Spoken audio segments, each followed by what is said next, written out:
شايف الجهاز ده بدون مبالغه اكتر منتج انا متحمس له السنه دي. اللي ورايا ده جيم كامل متكامل في البيت. طبعا هتقول لي ازاي؟ فين الاوزان؟ اخره كام كيلو؟ طب بيمرن كام عضله؟ طب بكام؟ بص، كل الاسئله دي اجاوبك عليها، فكمل الفيديو للاخر. واول سؤال انا عارف ان هو جاي في بالك، فين الاوزان؟ ازاي هشيل حاجه؟ مفيش اوزان. ده بيستخدم مقاومه الكترونيه بدل الحديد. كل الكتله والقوه جوه الموتور نفسه، مش في دمبلز وفترات وكده. فبتحس بنفس المقاومه بتاعت الجيم، اللي ما كانتش انعم واقوى شويه عن الجيم العادي، ومن غير بقى وزن وحجم كبير ودوشه. الجهاز ده اسمه جيم مونستر 2 من شركه اسمها سبيديانس. تعال اول حاجه نفصصه. اول حاجه الوزن. ده يا باشا 80 كيلو محطوطين على عجل، تتحرك معاك بسهوله، تحطه في اي حته في البيت براحتك. طريقه التشغيل: تركب الفيشه، تدوس على الزرار ده، هتنزل الحته دي وتقفل عليها من الناحيتين. الشاشه اشتغلت، ودي هنتكلم عليها كمان شويه علشان فيها سوفت وير عبقري. اختار الوزن اللي عايزه، دوس تيرن اون، وابدا التمرين. لو جيت بقى سالت اي حد بتاع جيم لو هتختار جهاز واحد بس تتمرن عليه طول عمرك، هيقول لك هو الكيبل. الجهاز بتاع الكابل اللي من ناحيتين، كميه الفاريشن، التنوعات، العضلات اللي بيمرنها، مفيش اي جهاز تاني في الجيم بيديك كميه الاوبشن دي. فمنطقي ان يكون هي دي الفكره اللي مبني عليها الجيم مونستر 2. بس بيبقى في حاجات كده ما بتاخدهاش صح قوي، وهي التمارين اللي فيها المقاومه جايه من تحت. هتقول لي لا، نزل انت بس الكابل في اخر حته خالص وكده اتحلت معاك. لا، المقاومه مش هتبقى عموديه، مش هتعرف تعمل بيها ديد ليفت، مش هتعرف تعمل بيها سكوات، وفي تمارين كتير. فالاضافه هنا بقى اللي عملوها وحلوا المشكله دي بيها، ان هو تقدر تشيل المقاومه من هنا، تاخد الكابل من هنا وتحطه تحت، فبقى عندك مقاومه حرفيا عموديه، ابسولوت سينما. بالحركه دي انت كده معاك تقريبا 90% من تمارين الجيم. قول لي طيب نعملها بايه؟ ما احنا محتاجين اكسسوارات كتير. عد معايا. عندك الحبل، قبضتين، بار معدن، والبتاعه بتاعته دي اللي بتتحط على الرقبه، بار اقصر شويه، حزام للاوزان ده عظيم، انكل ستراب ممكن تستخدمها ككفس. القطعتين دول عشان لو عايز تشتري قبضات تانية او اكسسوارات تانية وتركبهم. القبضه بتاعت السكينج، والقطعه دي مهمه عشان ايدك ما تحكش في الكابل. في ستاند معدن تحطه وتعلق عليه كل الحاجات الصغيره دي. واهم حاجه طبعا بنش، تقدر تتحكم في مستوى الكرسي او مستوى الظهر.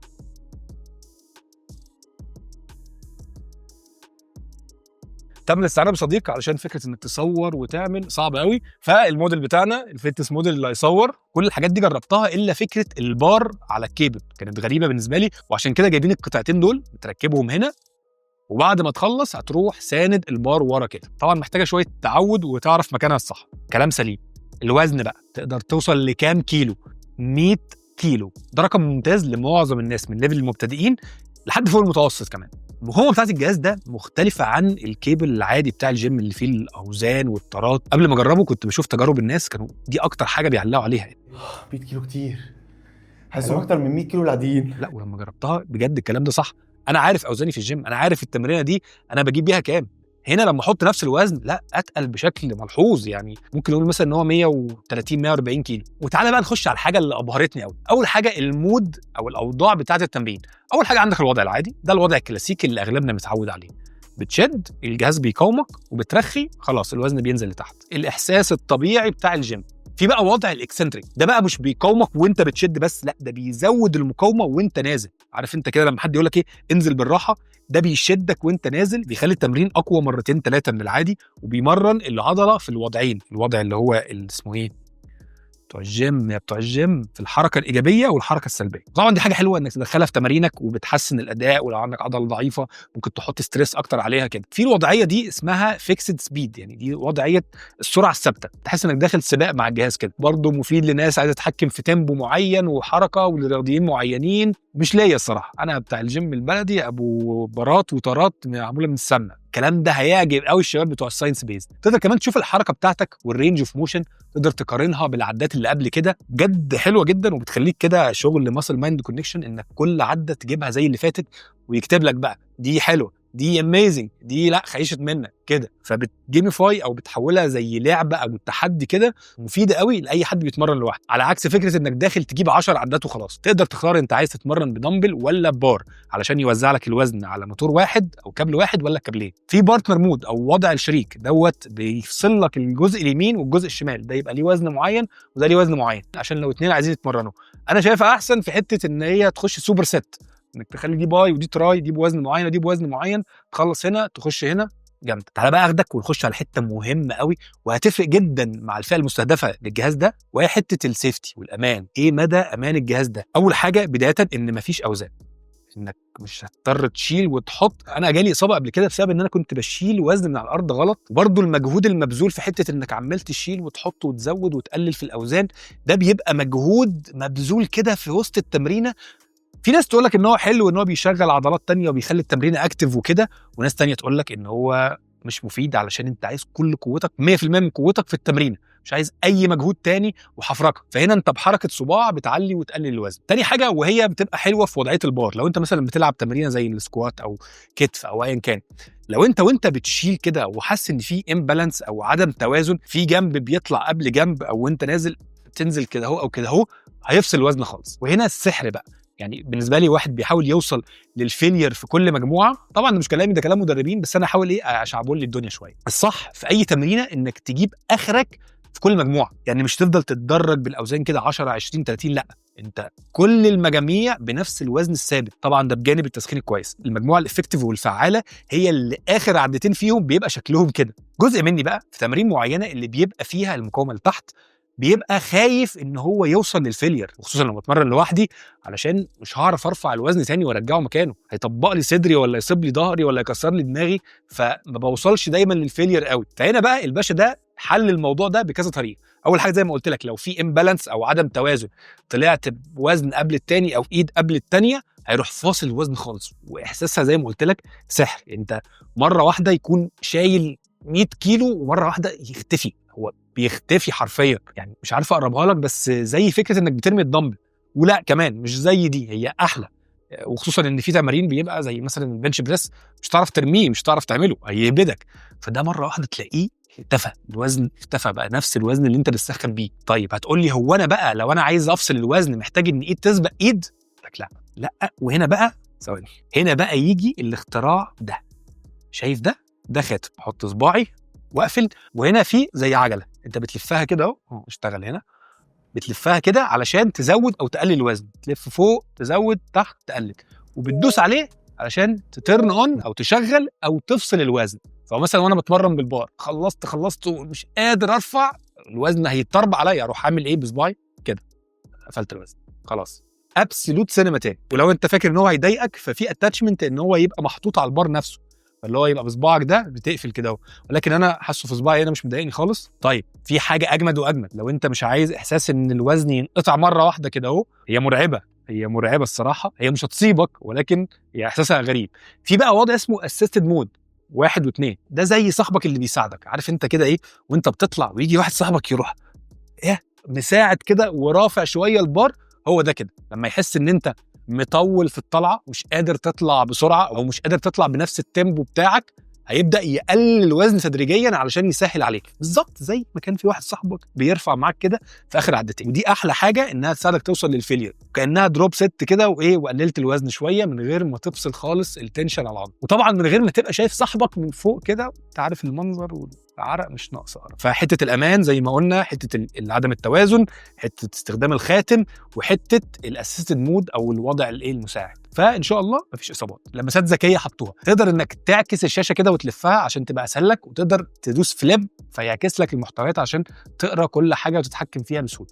طبعا عندك فوق هنا وقت التمرين، عندك الفوليوم بتاع التمرين، عندك الكالوريز، تقدر توصلها بقبل ووتش ويقول لك نبضات قلبك. لو سحبت من فوق تقدر تختار بروفايل خاص بيك، يعني لو في كذا واحد بيتمرن فتقدر تعمل بروفايل لكل واحد، تقدر تتابع منه الايام اللي انت اتمرنتها، الاوزان بتاعتك، وزي ما قلت لك حلو قوي في تتبع نظامك، بدل بقى ما تبقى بتكتب انت عارف انت النهارده اتمرنت كام دقيقه بوزن ايه وهكذا، بيديك ريبورت كده او تقرير في اخر التمرينه علشان تعرف تفاصيل اكتر. من فوق برضو تقدر تشغل اي مزيكا، لان في سماعات قويه قوي والبيز بتاعها مرعب، ولو مش عاجبك الاغاني اللي عندهم تقدر تكونكت ابل ميوزك. للاسف مفيش سبوتيفاي ولا انغامي، هو ابل ميوزك بس. طيب حرفيا وانا بمنتج الفيديو ده نزل ابديت انك تقدر توصل موبايلك، فتقدر بقى تشغل سبوتيفاي، انغامي، يوتيوب براحتك، وتكونكت موبايلك بكل سهوله. وهنا تقدر تشغل البلوتوث رينج اللي هو ده، وفي بقى سمارت هاندلز نسيت اقول لكم عليها، دي القبضه العاديه ودي القبضه السمارت، فيها نفس فكره الخاتم ده، نفس فكره الزرار ده، ولكن في القبضه هنا، فبتبقى اسهل انك تشغلها، بتبقى حلوه. ولكن انا بالنسبه لي افضل الخاتم علشان هو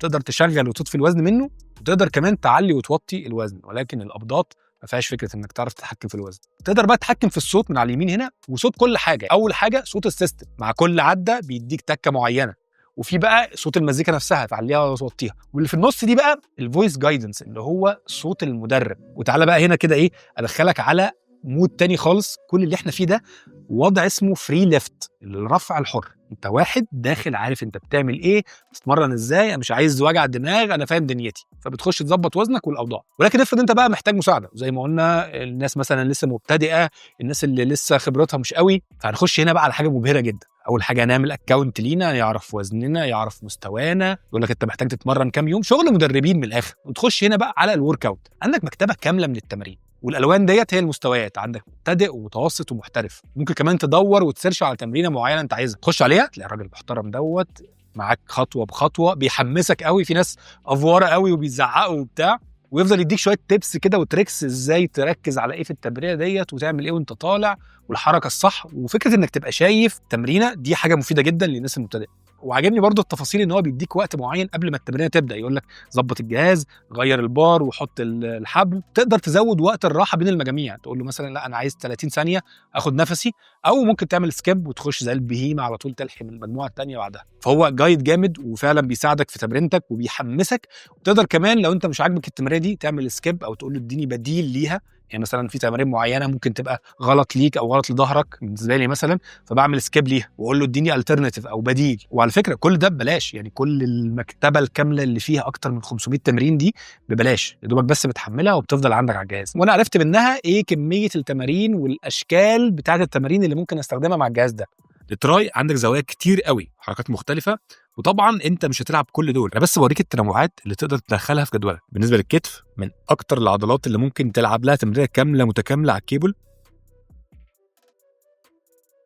الصدر عندك طبعا البريسات العالي والفلات، تقدر كمان تتمرن بدمبل او بار، بس انا برتاح اكتر في وضعيه الدمبلز. الظهر هو اللي حسيت ان هو مفيش ستريتش كافي قوي، يعني انا مثلا بالنسبه لطولي انا 180، فما حسيتش ان انا بطلع فوق قوي. فعندك حلين، اول حل انك تميل لورا شويه، فكده هتبقى في ستريتش اكتر. ولكن لو حابب لسه انك يكون الموضوع لفوق كده، هتشيل البنش خالص وتقعد على الارض، والارض ديت ناعمه فمش هتبقى مضايقاك قوي. هي الثبات مش اثبت حاجه، ولكن ستريتش هيبقى ممتاز.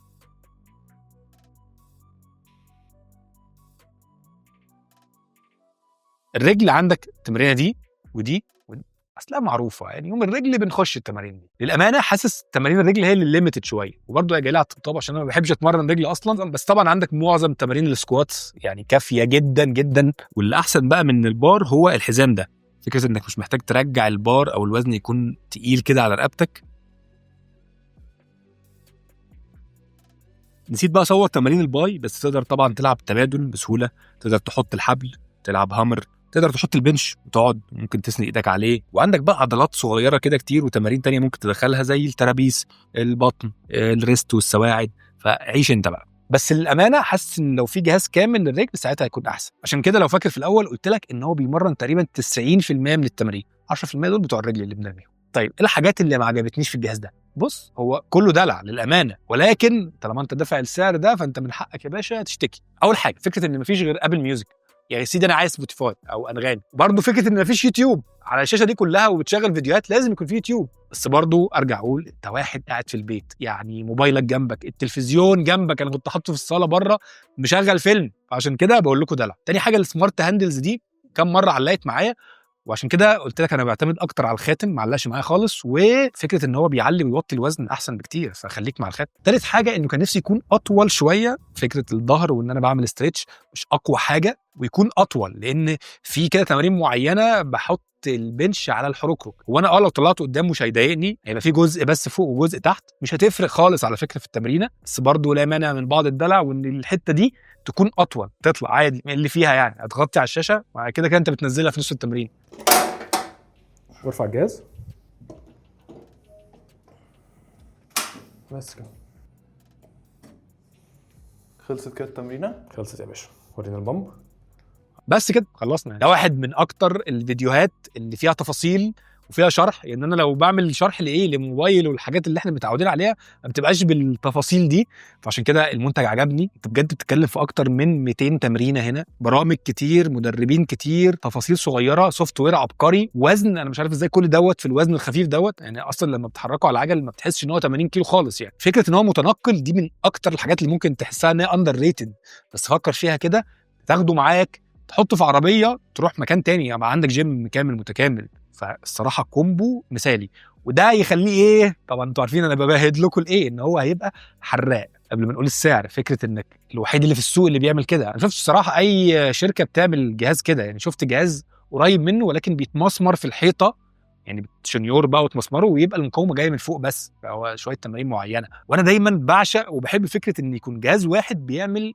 كذا وظيفه في حجم صغير، وزائد ان هو رفاهيه تامه علشان بس عايز اكد عليها، انت مش محتاج ده خالص عشان سعره $3000 150,000 جنيه او 11,500 درهم. ودوت الكومبو العادي اللي هو البيزك. لو عايز بقى الكومبو اللي هو فيه كل الحاجات والافوره ديت هيبقى $4200. انت بتتكلم في حوالي 200,000 جنيه او 15,000 درهم، مش للمستخدم العادي خالص. انا عارف، مش هقولك بقى استثمر في صحتك وان هو هيعيش معاك طول العمر وبيديك ضمان 10 سنين، ستيل الجيم احسن لك. فكره انك نازل الجيم ومشوار الجيم وبيئه الجيم احسن لك. انا بوريك اختراع تكنولوجي رهيب. يعني هي فكره ان الوزن جاي من المواتير والماجنتس وكده، انا حاسس انها ممكن تكون موجوده في حاجات تانية، في حاجات في جراشات اللي بترفع وبتنزل العربيات. مش عارف هي موجوده في ايه، اكتبوا لي في الكومنتات لو حد عارف. فكره ان هم حطوها في جهاز متنقل كده وجيم عبقريه. وعارف برضو مين الفئه المستهدفه؟ الفنادق، عشان معظم الفنادق بيبقوا عاملين كده جيم نص كم، شويه اجهزه وبتاع ودنابل اخرها 20 كيلو. خدت بالك انا بقول لك اخرها 20 كيلو، اللي هو ده الرقم اللي بلعب بيه تبادل يعني في صباح الفل. ده هيبقى حلو قوي هناك، وهيبقى حلو عند الناس اللي عندها شاليهات او مثلا بتروح اماكن معينه في اوقات معينه في السنه، شهر شهرين مش عايز يقطع التمرين. في حته ثانيه ما اتكلمتش عليها، فكره ان هو مش محتاج اي تركيب. يعني انت حرفيا بتطلعه من الكرتونه بتبدا على طول تتمرن كده، مفيش اي تركيب. فكره ان هو مش واخد مساحه، خلي بالك دي من ضمن الحاجات. زي السفره، عملت فيديو كده عن سفره بتصغر وبتكبر. الفكره دي عموما انك بتوفر مساحه دايما بتيجي بكوست عالي دايما. وبلس انك تقدر تستخدمه كمان كجهاز كارديو، يعني في اللي هو التمرين الهايروكس ده اللي بتفضل تعمل كده، ده ما اعرفش ده تمرين ايه، ولكن واضح ان هو فعال جدا. وتقدر كمان بيجي معاه روينج بنش اللي هو جهاز التجديف، بس انا ده بقى مش جاي معاه سكه. اول حاجه ان هو كبير جدا ضخم، والتمرينه دي اصلا لواحد عنده اصابه في الظهر مقرفه. واديله كام سنه او كام شهر ممكن ويطلع شركه تانية تلاقي ان هو منتج ناجح، لان ملاحظ ان هو منتج ناجح، ويعملوا نسخه زيه واحسن ممكن وبسعر ارخص. فدول يضطروا يعملوا نسخه تانية وبسعر ارخص، واحنا المستفيدين لحد ما ينزل يبقى ب $300 عادي بيتباع منه النسخه الصيني، ويبقى كل بيت فيه جيم. ونصيحتي اليوم انزل جيم، اهتم بصحتك. 50% من مشاكلك ممكن تتحل لو اهتميت بصحتك. وانا عارف ان انا مش الشخص اللي المفروض اقول الكلام ده او اللي تاخدوا مني النصيحه ديت، ولكن ده ما ينكرش انها كلام صح. وعموما تابعوني السنه الجديده كمان 3-4 شهور كده، لو ما عملتش فورمه يبقى خلاص مفيش امل. اصل اهو الجيم بقى في البيت، يعني الاول كان بروح له مشوار، بعد كده بقى تحت البيت عندي، بعد كده بقى في الاوضه. فخلاص لو ده ما عملش مفيش امل تاني. وبس هتلاقوا تفاصيل اكتر في وصف الفيديو او في اول كومنت، وقولوا لي رايكم في الفيديو. وكباتن الجيم نخاف شويه، انا عارف ان واحد يقول لي بقى اصل دوت مش شعبون لي الكلام معايا، وسلام.